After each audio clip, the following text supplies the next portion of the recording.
back to another episode of the RNA podcast. This week we had guest Charlie Glover, member of and founder of the Sidecreek band.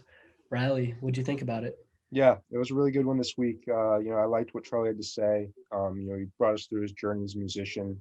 Him and Isaac, his band member, they described to us what it was like, not only just starting up, but, getting streams, coming to the realization that, people are actually starting to listen to us. It's not just our friends.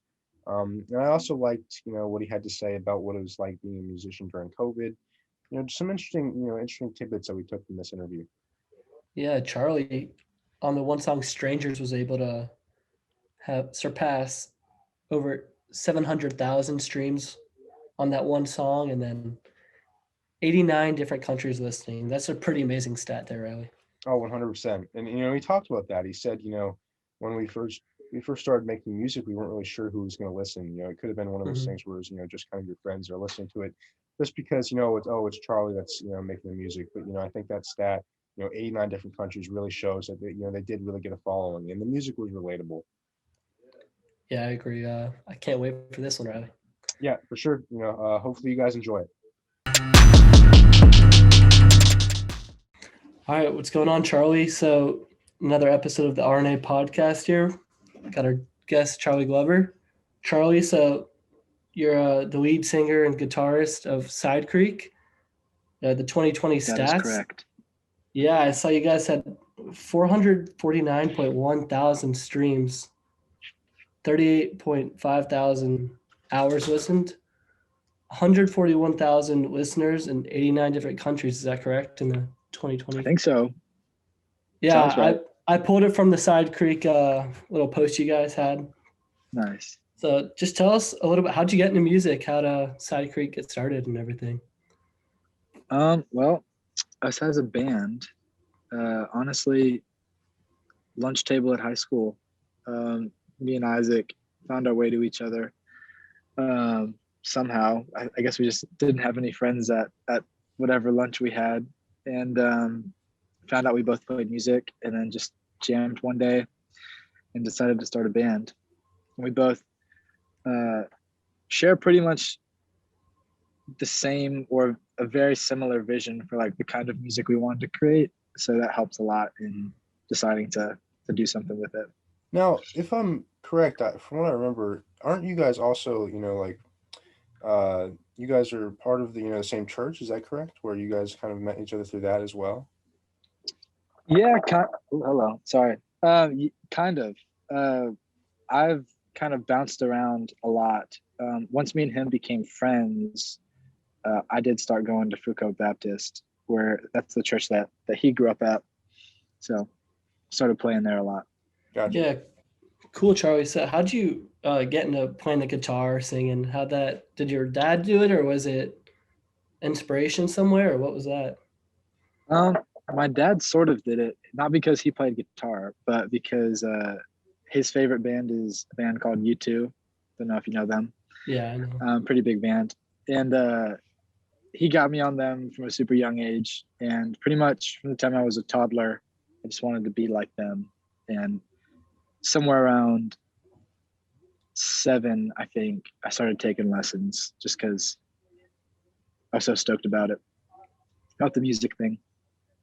Gotcha. Yeah, and I was going to ask you, did you have, and you'd mentioned U2, you and your father kind of shared a bond over, enjoying their music, but was there, anybody else that really stood out to you from a musical standpoint that you kind of wanted to, move your music in that direction and, inspired you to, make more music? Was it U2 or was there anybody else? So yeah, U2 obviously would be a main one. Coldplay, I know they're another huge alt rock band, but they're honestly one of my favorites too. But me and Isaac both love this band called Colony House.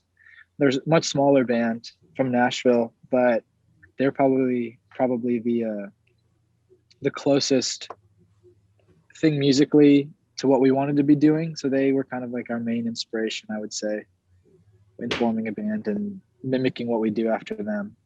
Gotcha. Yeah, awesome. So where did the name Sidecreek come from? Great. I know where it is, but great question, Steven. People listening don't. pretty much we were hiking, and we found this creek, and we were beside this. No, I'm kidding. That's a joke. Me and Isaac both went to Creekside High School, and my dad. I have an older sister who played softball at Creekside. She was kind of a stud, not kind of a super stud, and my dad would always call it Sidecreek. Like he would always say that, like whenever she like was playing games or whatever, or she played volleyball too. He would always just say Sidecreek. He would say it in that funny dad voice, Sidecreek. And we just wanted something that meant a little something, but it didn't seem like we were trying too hard. You know, like I always joke, like if a band comes out with a name called like The Departed or something, it's like, you know, it's a little, you're like, you tried a little too hard on that, you know? So we wanted something that meant a little something to us, but not too much. It kind of, because you got to define the name at the end of the day. Yeah. The other way around. It's pretty original. It's pretty easy to say and everything. So while we're on the topic of sports, didn't you used to play basketball and volleyball? Or I did back in my day. In middle school, right? Yes. What made you stop playing? Or I think I played basketball through my freshman year at Creekside, and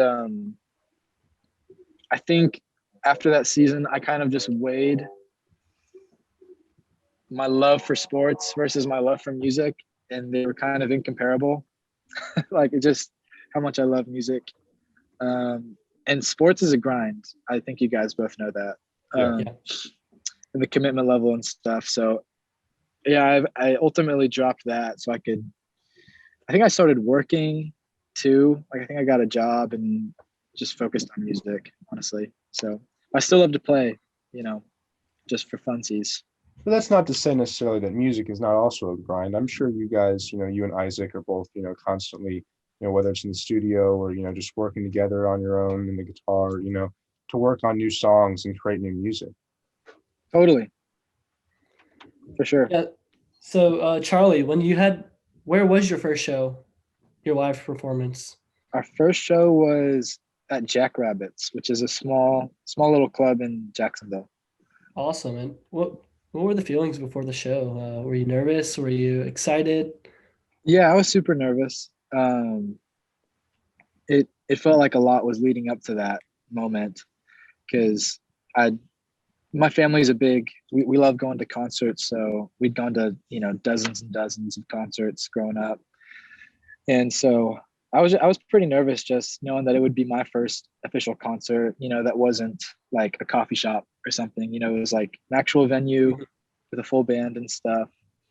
But honestly, I was probably most nervous about that we would just play right, you know, and that we would like remember the chords and I would remember the lyrics. Cause like before shows, you're just like scrambling to like, oh, we're playing this song third, right? Okay. And like, remember that stop, you know? So like probably didn't have much time to actually be nervous, but anyways. You know, sometimes they say like before a big performance, one of the worst things you could do is be timid about it, because if you're timid about it, you're gonna be doing a disservice to yourself. Because, you know, I think that you guys both knew that, you know, playing music wasn't necessarily something that you weren't good at. Like, you know, clearly you guys are very successful with that, but it's more of like, you know, when you're timid about something, like that's when you're going to kind of, you know, take away from the show, take away from the experience that, you know, you're putting yourself through. Totally. And, you know, one thing I was kind of wondering was, at what point did you guys kind of come to the realization that, you know, you guys, you know, are pretty good? Like, it's like, did, you know, is that something that you came to, like, where you were like, you kind of took a step back and you're like, you know, people are actually really liking, you know, what we have to put together? Well, I don't know. I think at some point when we released music, I think when I started hearing people say that they would just like play our music because they wanted to, not just like, oh, Charlie, like, you know, my friend, like it was more than just our friends, you know, like people, it kind of spread a little further.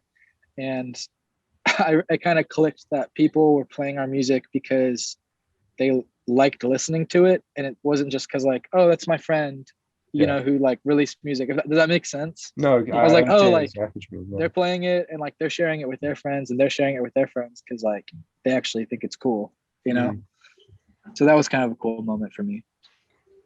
Yeah, so was Strangers the song you guys blew up on? That's your top stream song, correct? Yes. It's at almost million streams now, isn't it? I think it's if things go as if it grows as consistently as it has, it'll hit 1 million sometime this year. Awesome. Yeah. So So what was Oh, that your wasn't, was that your first song or no? I don't, no, that was our second single. gotcha. so you also dropped an EP named 67. What's Yes. the backstory behind the 67? What does that mean to you and where'd you get the idea from? Well, first, let me say you use the term blew up. I would definitely not say use that terminology with us because we're definitely still a very small band, but just had to say that. But as far as 67, honestly, it was a number that I just would see everywhere. And I don't like there's stories of people who like see different like the same number in different places. And man, it's been a while, but it was just a few different coincidences that happened around that number. Like our first show, I think the main thing was our first show, we opened up the show with the song 67. And it was called 67 because it was the 67th song idea in my voice memos. Because if I can't come up with a song title, I just number it, whatever number it falls on.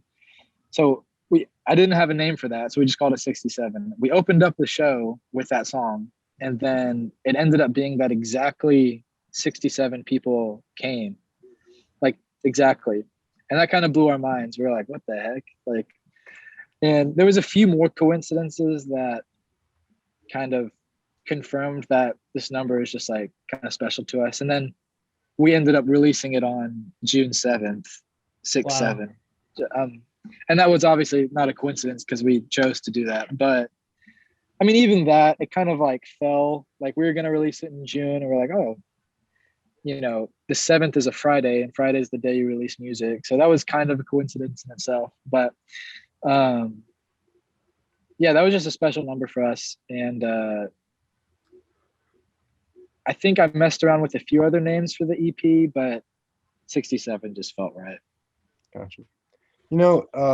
Something that I wanted to mention was, I went through some of your music and I was listening to it, and, especially the one Strangers that, is very popular. It's, your most popular song. I felt when I was listening to it, it was something that, I think that everybody can kind of relate to this. It was a pretty relatable song, not necessarily specific to your case, but I think that for the most part, people, when they listen to your music from an overall standpoint, they're able to relate to you because they've experienced things like that.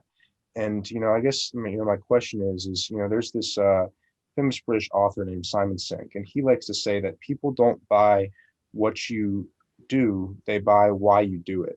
And I think that, why I bring this up is because maybe the reason that people, are liking your music so much is because maybe it's because of why you do it. It's just you and your buddy that you guys met, in high school, and you guys are just doing it because you love doing it, not necessarily because you wanted people to listen to your music. I think you mentioned that earlier. It wasn't necessarily something that you guys started because you wanted people to listen. You just started it because you loved it. Totally. Yeah. Especially now, I mean, you don't get into music for the money, because there's a lot less money in the industry now. So it's definitely because we love it. I think you're spot on that,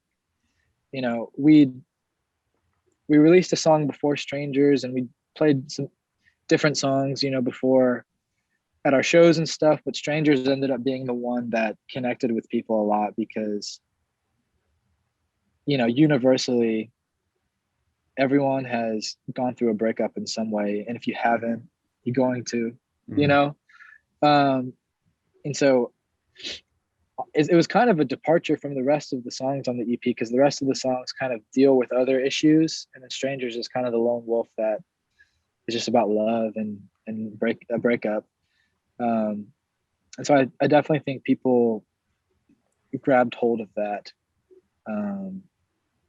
more than the others, because just because it was easier to relate to. And about what you said, what was that guy's name? Simon Sink is the guy's Sink? name. So he's a British author.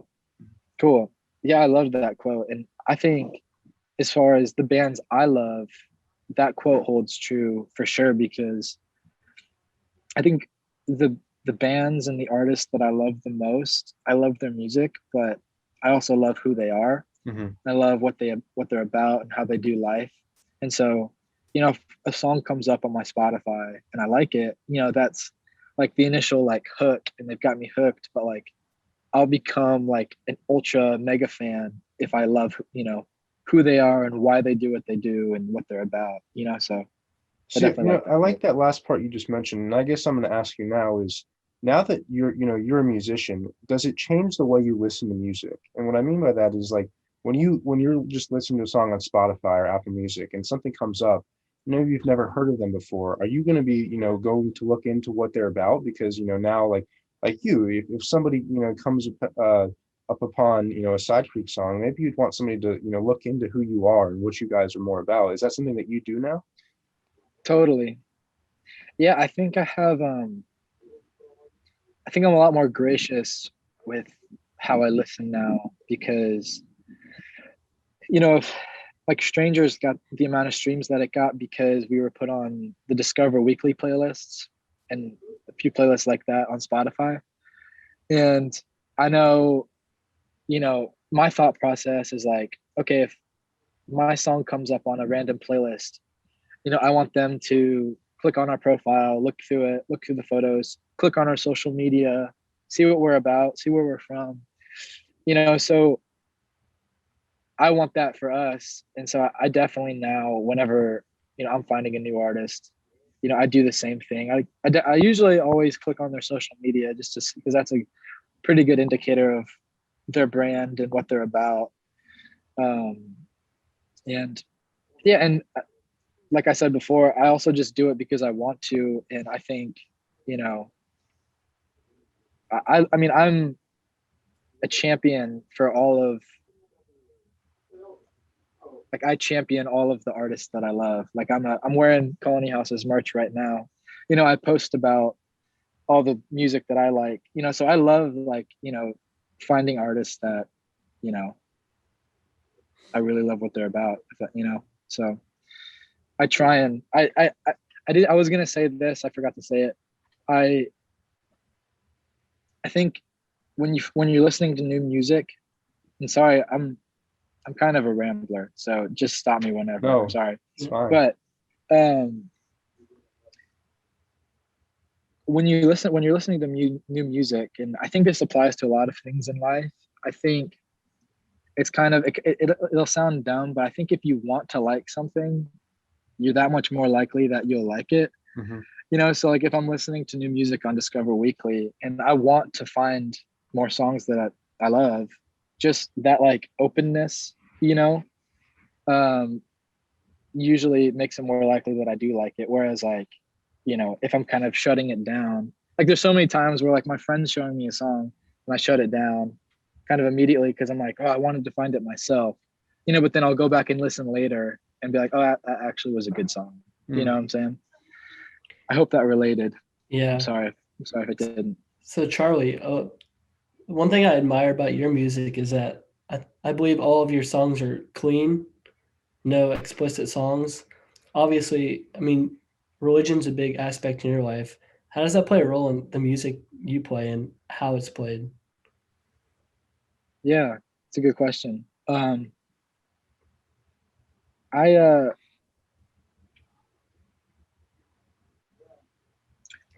never really aspired to be like a Christian artist or a Christian band or whatever that means to you. It kind of means something different to a lot of people, but it's only natural that it would bleed into it, you know, because it's not really like a part of my existence. It, you know, it kind of encapsulates what I'm doing like on earth, you know. And so when I'm writing songs, I'm kind of writing them in light of that foundational belief system that I have, if that makes sense. Mhm. So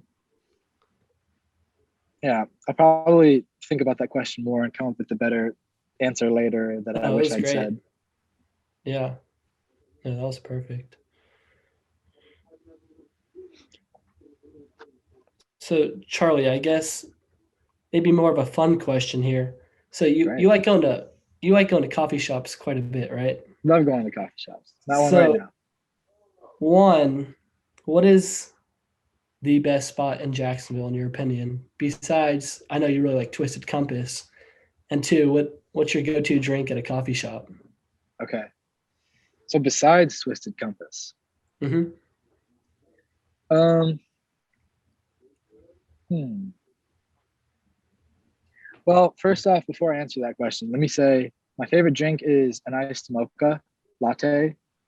So if there's any coffee drinkers listening, they'll know that the validity of my answer is kind of questionable because I like the coffee drinks I like are very sweet.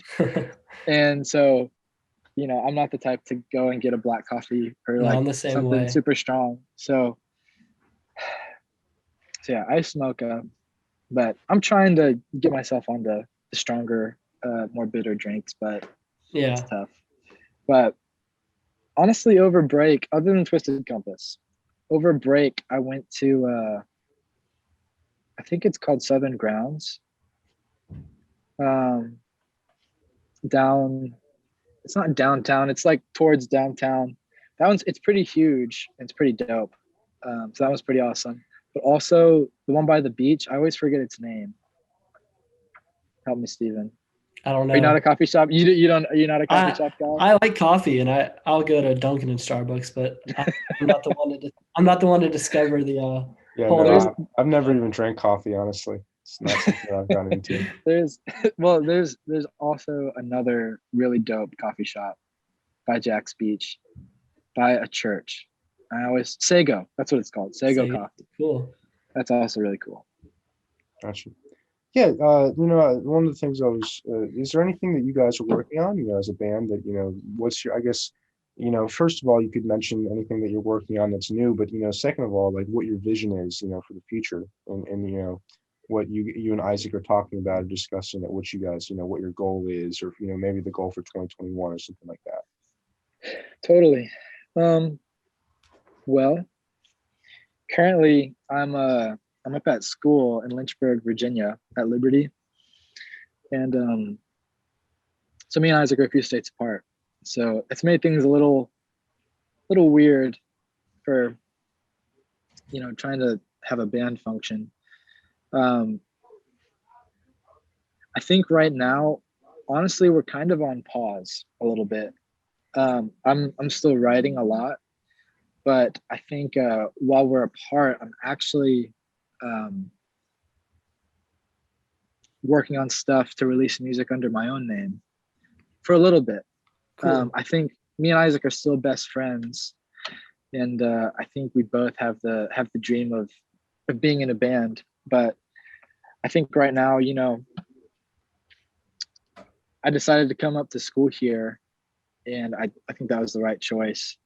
But as far as Sidecreek goes, we're still trying to figure it out. We both still, ultimately my dream is to have a band, but I didn't want to just be doing nothing, while I'm up here. And so that kind of is what informed the decision to try and work on some solo stuff. Gotcha. But that's not really the end goal. But I'm excited about it for now. Yeah, So, for sure.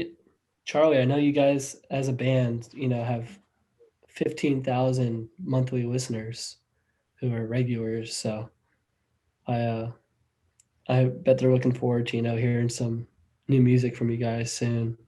It's been a little bit, hasn't it? Last year?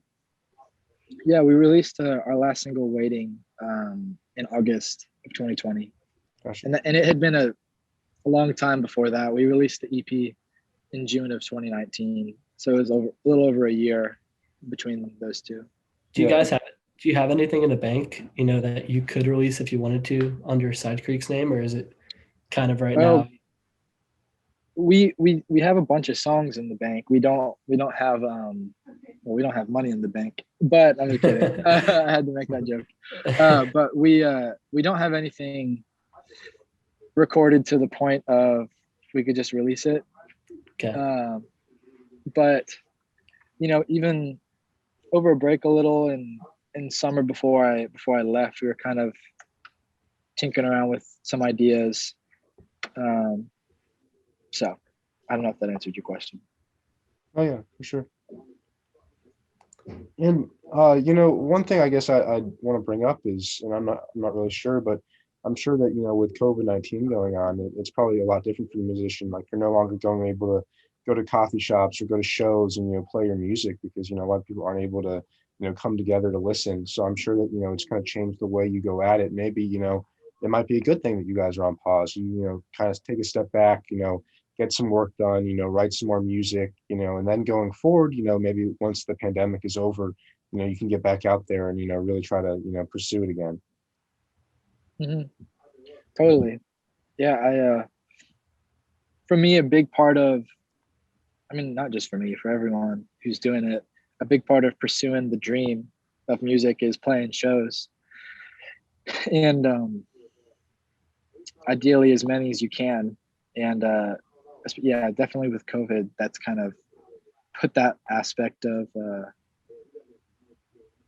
doing it, completely wiped that out. So definitely waiting on this to be over and for shows to come back, because that's one of the main ways that that's one of the main things we would be doing, that I would be doing. Yeah. Did you have a question that I didn't answer? I feel like, what was your ultimate question with that? Well, I guess the question was is in what ways did maybe COVID-19 change what you do as a musician? But I think you pretty much answered the question. Mm-hmm. And I guess something that I would go into next would be I guess how can I word this? I guess, so what I'm saying is without Spotify and without streaming services, you wouldn't have necessarily been able to be found. So I guess we're kind of lucky the era that we're in that you're able to just put your music out there on your own, and you don't have to go to a record label. You don't have to get a contract with somebody. You can just put your music out there on your own, and you can get tons of listens. So that's something that you can do. And maybe you can talk about how that's something that you're more grateful for, or whether maybe in the future you would look to get maybe a record deal, or if that's something that's a goal of yours. Yeah, totally. No, that's something I'm super passionate about. I'm glad you brought it up. I'm definitely thankful that I'm in the generation and in the era that I am. I was talking to somebody last night who's in the music industry also.